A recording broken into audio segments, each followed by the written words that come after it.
The first day of winter is next week, I believe, and I'm out here in a t-shirt. Wild. Hi, I'm Rachel, and welcome back to Auxhart Gardening. This is our week 27 garden tour, and as a quick reminder, this is one of the videos that you can comment on if you are trying to enter to win the seeds that I'm giving away in January. And if you want to know more about that, I will link the video up above. Every year, the weather does something like this, where it will get way too warm for what I consider to be normal for the time of year, and then eventually it will get very cold and stay approximately about as cold as you think it should during the winter.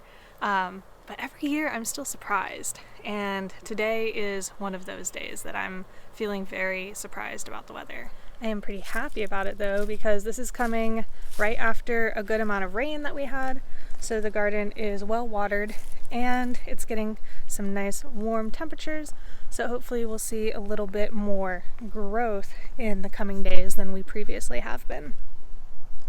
From here, the garden probably doesn't look too different to you, but I can definitely tell that stuff is finally looking bigger. The first thing that I really noticed was looking a lot bigger with these spinach plants.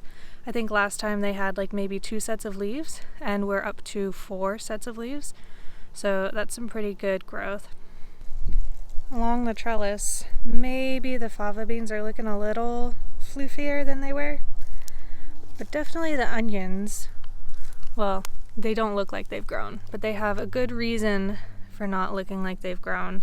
They are spending a lot of time establishing a good root system, which is part of why we plant onions in the winter and grow them into the spring, so they can have that good strong root system established before they try growing too much of their greens. And especially if you live somewhere where it gets cold and stays cold, the greens on the onion aren't going to do it very much good, are they? All my little lettuces are still looking like teeny tiny lettuces, but they're getting bigger. And this one is the one that I split. It had one that I thinned out and pulled into 2, which I then put over here, and it hasn't grown at all. So I'm thinking the only reason that it still kind of looks okay is just because of the temperature. It hasn't fully wilted yet. So our 2 main rows of brassicas are still looking very different. This one on the right has onions, and the one on the left has garlic in between all of the plants. And now that all the garlic is coming up, I've seen that I don't have very much room to walk in here, so I'm almost always going to have to go around. And these plants are definitely putting on new leaves. However, I'm not sure that they're going to get as big as they really should. I'm wondering if they're going to be triggered to go to flower before they get to a really decent size. Now, the ones up over here, they still have a chance in my opinion, especially those down near the end, those Brussels sprouts. All of these are pretty late as far as I can tell, and like I've been saying, I think next year I have to think about that and get my seeds started even earlier than I did. And, you know, in the mess of moving from the first house to the second house, I didn't have a lot of space to get those seeds started, so I am happy that I managed to do it at all. But this is also really good benchmark for making the proper plans for next year. Check out these mushrooms though. Does anyone know what they are? I've seen them in a couple places in the garden now. When I went back to my compost guy to get compost for the berry bush patch, he was telling me the mushroom compost he gets is from people growing edible mushrooms. And so he's pretty sure that the mushrooms that grow out of it are edible. However, I realize there are spores tumbling around here from non-edible local mushrooms, and I can't tell the difference yet. But if anybody knows what sort of mushrooms I'm getting, that'd be really cool to know. So my turnips are actually starting to make little turnips, and that's pretty exciting. I have started the process of thinning them, and I tried moving the ones that I'd pulled out and thinned to a different area. However, they are looking pretty sad right now. These are my transplanted turnips, and yeah, I'm not sure if they're going to survive. I'm not sure if the soil wasn't damp enough for them, or if I ripped too many roots off when I was pulling them out.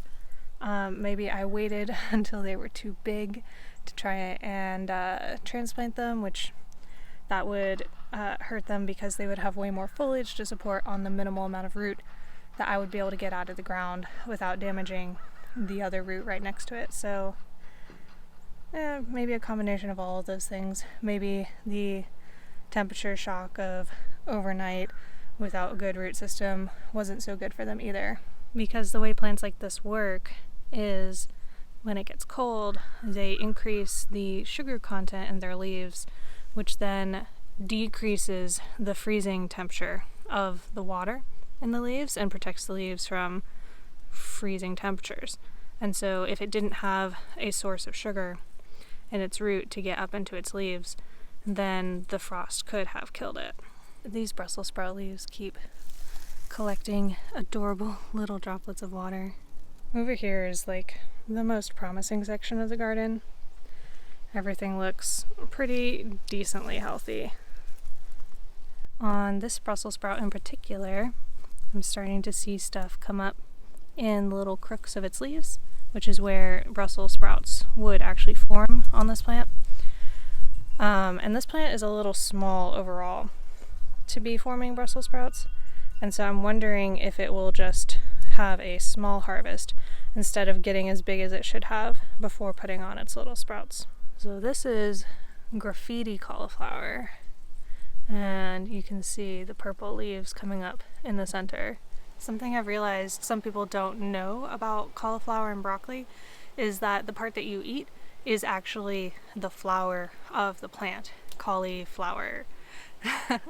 Maybe not as obvious with the name of broccoli, but if you were to let a head of broccoli form and then not pick it, each of those little florets you would eventually see open up into little flowers. Additionally, the leaves of these plants are technically edible as well. They're just kind of tough if you can feel them, and so they would need to be cooked. They probably wouldn't be very great in a salad, but you could cook them down the way you might cook down spinach or collard greens and still eat them. If you're finding that you're not getting a big head of broccoli off of a plant, you could still get a very edible harvest. I almost forgot to check in on the peas.